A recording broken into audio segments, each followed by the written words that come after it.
Você pode dizer aleluia? Aleluia, né? Louvado seja o Senhor. Você pode sentar-se, querido. Ah, como é bom estar na casa do Senhor, não é?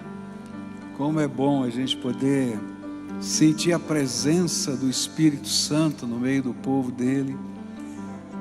A gente adora a Deus quando está em casa, a gente ora, a gente assiste, às vezes até pelo YouTube, pela TV, mas estar na presença do Senhor com os irmãos é diferente. A gente sente a comunhão do Espírito fluindo de uma maneira graciosa. É o Senhor no meio do seu povo. Ele prometeu, onde estariam 2 ou 3 reunidos, debaixo da autoridade do nome de Jesus, Ele estaria conosco. E isso é verdade, Ele está aqui no meio do seu povo. Louvado seja o nome do Senhor.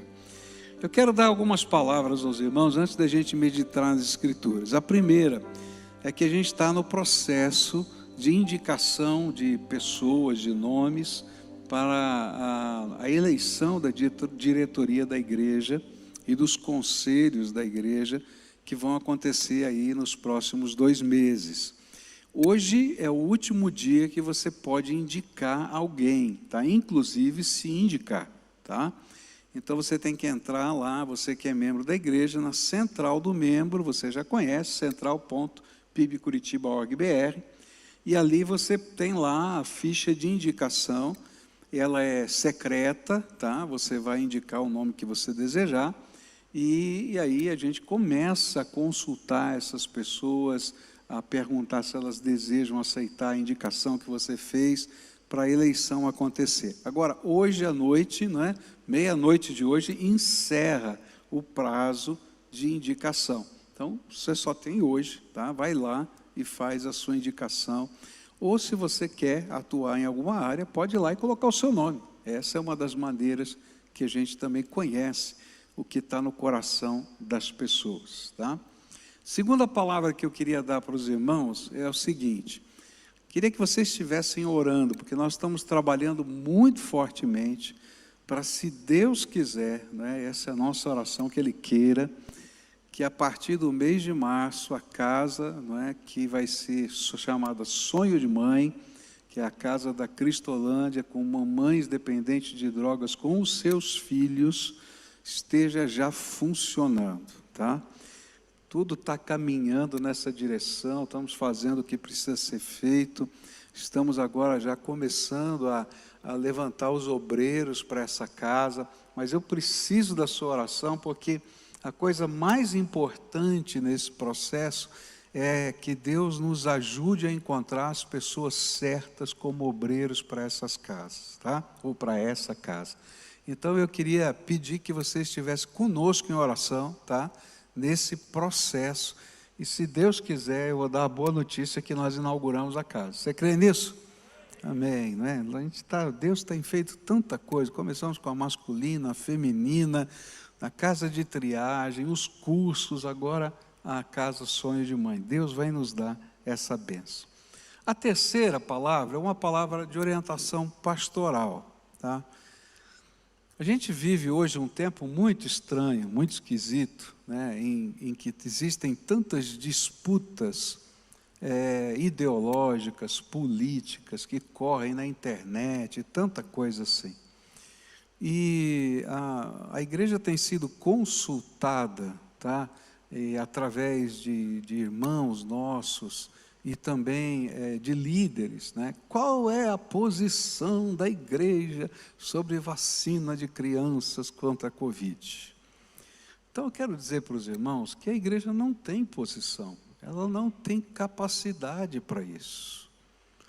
A igreja não é um lugar para um debate científico. Se você vai na internet, como eu fui, você talvez tenha ido, você vai encontrar 300 opiniões diferentes de um lado e do outro, e assinadas por doutores assim e assado, tá? Nós não temos competência para isso. Então eu estou dizendo claramente, qual é o meu conselho pastoral? Se você tem essa dúvida genuína no seu coração, porque você está com o seu filho, procura o seu pediatra de confiança. e conversa com ele. Eu acho que é a melhor pessoa para orientar você. O pastor não tem essa capacidade, tá? O pastor entende Bíblia, tá? Se perguntar de Bíblia, eu respondo, tá bom? Mas eu não tenho competência para qualquer coisa nesse sentido, tá? E nenhum líder de célula tem, nenhuma outra pessoa tem. E o pior, tá?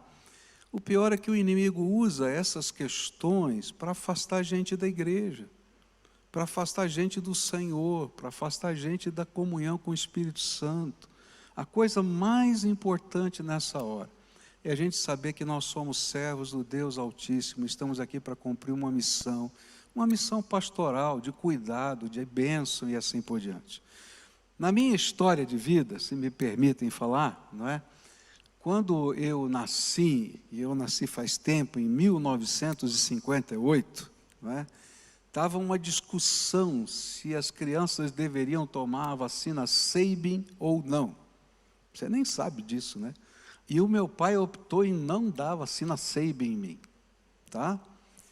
Passaram-se os anos e meu pai viu que estava errado e mandou tomar a vacina Sabin, tá?